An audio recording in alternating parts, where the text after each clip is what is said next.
Hi friends, today I thought I would share something a little different. I decided to work plein air in my yard yesterday morning, and I'm doing this real time except for I did cut out any blank times when I was taking a little extra time stopping and looking or picking up a pastel. So we've got just about 20 minutes of actual drawing and painting time. It's about 6:30 in the morning, and the light was so beautiful, I decided to just grab my plein air setup and head right outside my studio door where I've got this beautiful view of the field. I'm working with a viewfinder here, and if you're not aware of what a viewfinder is, it's simply a tool that allows you to find your composition. And you can use a variety of things, but just purchasing a cheap little viewfinder is best. You can also just use your hands and turn them into a square or rectangle with your fingers and look through them to find your composition. So what I'm doing is, when we're working plein air, I'm not trying to create a masterpiece. The purpose for me of plein air is to get a better understanding of the light, what things look like in nature. I just find that it helps me become a better artist overall, to work outside and study my subject from life. It's also just so much fun. I find that the more that I paint plein air, the less I really want to be in the studio on nice days. I just want to be out. It just feels more alive to be painting from life. What I'm looking at in the beginning are the big shadow patterns. Things change. The light changes quickly when you're painting from life. And so it's important to establish the initial value pattern of light and dark as quickly as possible, the big shapes. And then I'm not going to chase the changing light in the landscape. I'm going to stick with what I've got on my substrate, on my paper. That can be a bit of a challenge, but again, I'm not looking for a masterpiece. I always look at my plein air as exploration. Oh, there's my kitty cat Max, my little acrobat. So I'm always looking at the big light and dark patterns and trying to get them in as quickly as possible. I'm working from a small plein air box that I have just around my knees. So that's why I'm bending down sometimes, grabbing different pastels. In general, I'm working from my mid-darks to my mid-lights. I'll often do that just to find those shapes. And then that really saves my lightest lights and my darkest darks for later in the painting. And that does a few things for me. If I work more in the mid-range in the beginning, it really gives me breathing room to expand into my lights and darks as I see fit. It gives me more space. We'll talk about that some more later. Here, I'm starting to come in with a little bit more local color. You can see that I'm starting to add some greens. I used some violets and browns, a little bit of blue in my dark shadow pattern for those trees up top. And I'm looking at temperature. You're not seeing what I am seeing here exactly. I'm looking a little over to my left. There's a little grove of trees up in that tree line on the far left. That's a little bit out of view of the video here. So, what I'm looking at, I'm not too concerned about the composition. It's more difficult when we're working from life, because if you're working from a reference photo, you already have the subject in a two-dimensional format. And so it makes it easier to just work from 2 dimensions back onto a 2-dimensional surface. But when we are working from life, we are looking at a 3-dimensional world. And that's one of the great things about working plein air, is that it forces you to start thinking more like an artist, in the sense that you have to turn the 3-dimensional form into a 2-dimensional shape on your surface. And it kind of forces you to start thinking in a 3-dimensional manner. Here you can see that I've established my big shadow shapes and my light shapes in midtones. And now I'm starting to work up into the lighter tones in a local color. I'm establishing what will be my focal area, which is, there's this, even though you can't see it, there's this beautiful light shape coming across the very top third of the composition, right below the tree line. And I've decided to make that my center of interest on the left, upper left. Now, it's not, it's there in nature, but even out here in plein air, I'm designing, I'm choosing where my center of interest is going to be and dramatizing it. And that just comes with practice and really seeing. I'm using a lot of violets in my darks here, and even in my mid lights. You can see there I'm using sort of an orange. And I also started working on a toned surface. I'm actually working on an old piece of Wallace warm mist. It's been discontinued for years, but I have a stash of it. You can easily create your own toned surface on UArt, Lux Archival, with some burnt sienna watercolor or gouache, or any pigment really.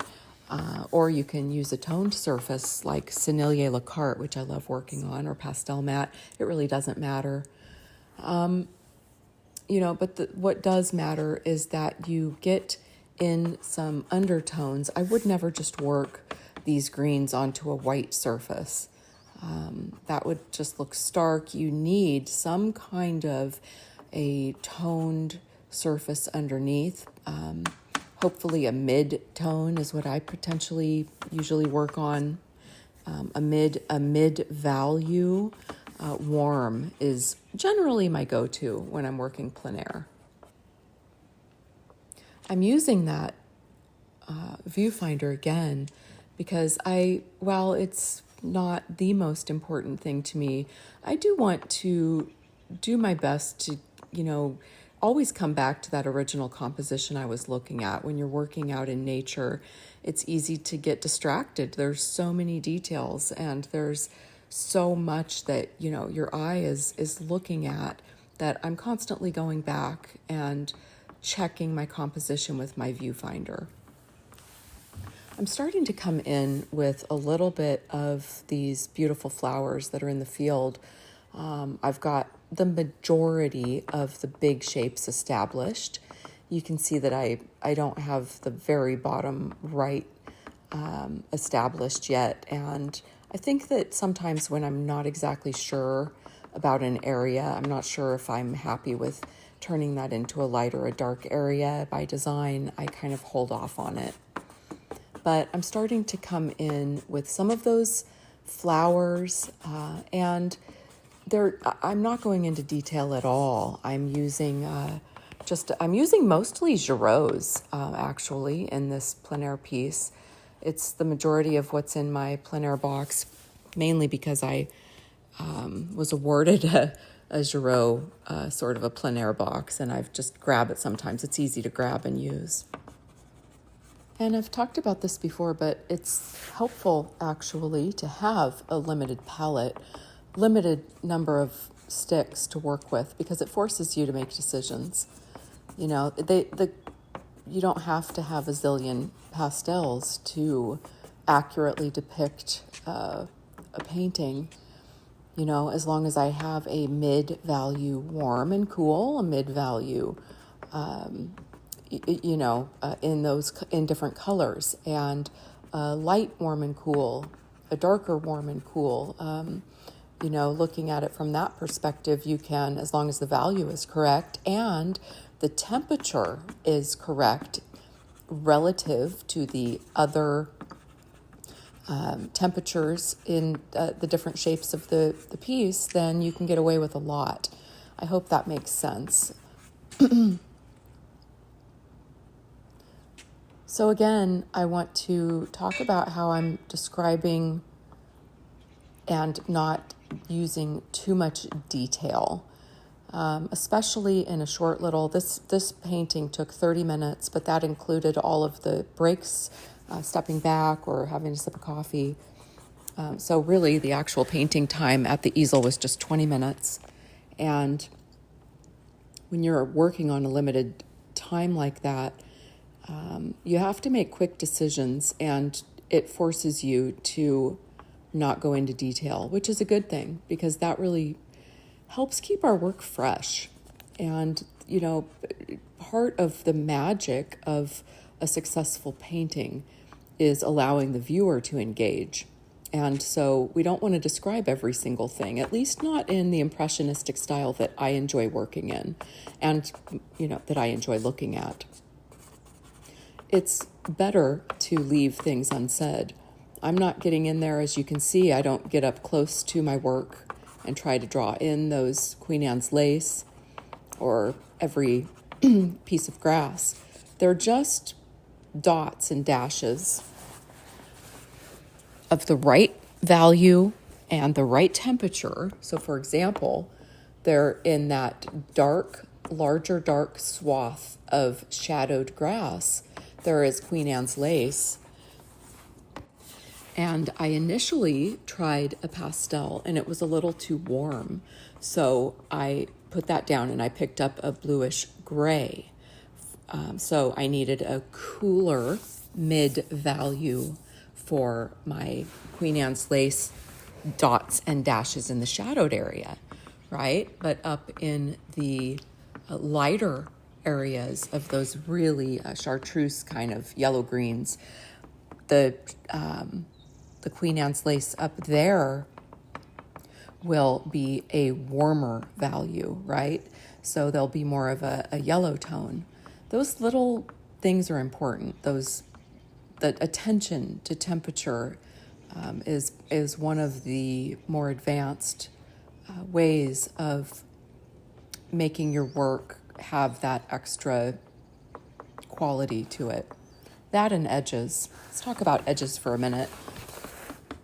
You'll see as I progress in this piece, we've got about 7 minutes left, it looks like, that I'll use my finger, especially around the edges, the field on the edges up there of the horizon line.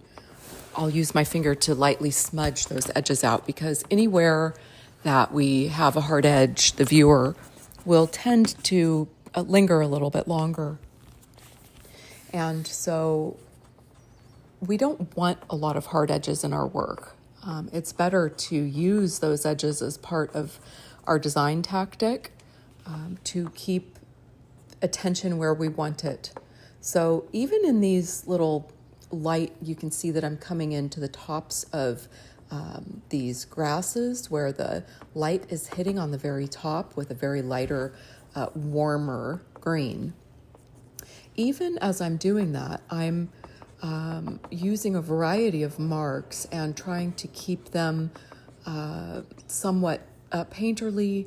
I'm using it more like a brush, that pastel stick, and not a drawing tool. I'm not holding it up close. You can see that, especially with the Giroux, I hold them farther back, almost like they would just drop out of my hand at any moment. And that helps retain, honestly, a softer edge, because when you're holding it, think of like if you're holding a pencil and you're writing, it's very, very kind of restricted, harder lines.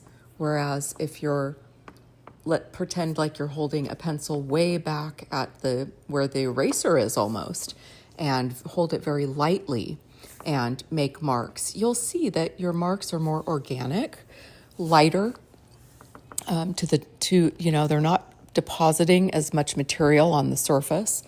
And that is another way of creating more interesting edge work. So just another little tip for you there. I decided to go ahead and use the light down at that bottom right area that I see in the actual scene. I wasn't sure if I wanted to do that, but what you will notice is that if you look at the field in my painting, you can see that it's basically, if you squint down, divided into three, maybe four shapes of light and dark.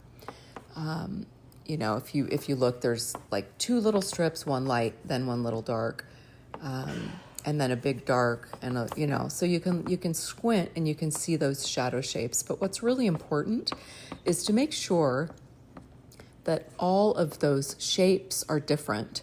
So obviously we don't want, 4 horizontal bands going straight across the field that are all the same size. That would be incredibly boring and repetitious. So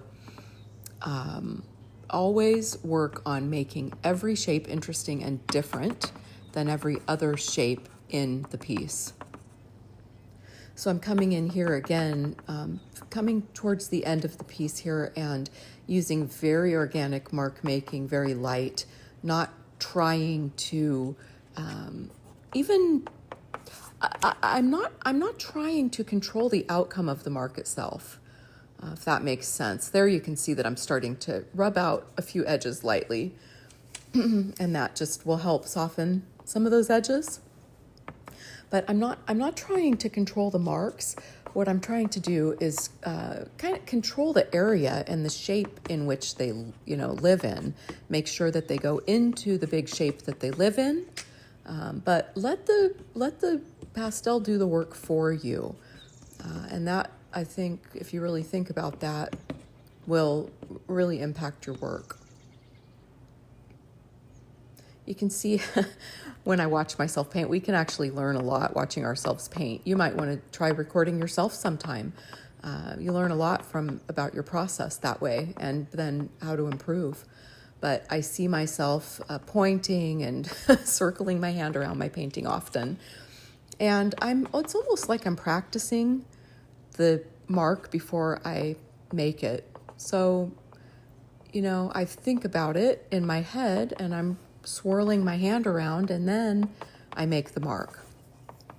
So a lot of what I'm thinking about is already, is in my mind with a practice move. I find that helpful. So nearing the end of the piece here, I took a break, and I'm coming back in with some warms. That is like a mid-toned kind of a terracotta Giraud, and just scumbling it very lightly over some of the greens to break up some of the greens. It's that idea, and I can't remember the name of it right now, of breaking the image. It's another way to lose edges. So I started with warms, and then I put those cooler greens on top, and then I'm coming back in and breaking down some of those edges and those shapes with the same value, right? So the same value within the shape, but I can break it up, soften some edges, and slightly shift some temperatures within the shape by adding a different hue, right? So that terracotta, coming back in with that instead of the greens. Making my finishing marks now, and this is where I'll come in with a little detail, and I'll be a little more careful about where I want some of those finishing flowers, because they're also going to be harder edged, helping lead the eye around the painting. You can see I'm very deliberately doing that, choosing where those go. Just putting in some finishing marks. I had a blast with this piece. I hope you enjoyed watching it come together. And here's the final painting. Thanks for joining me.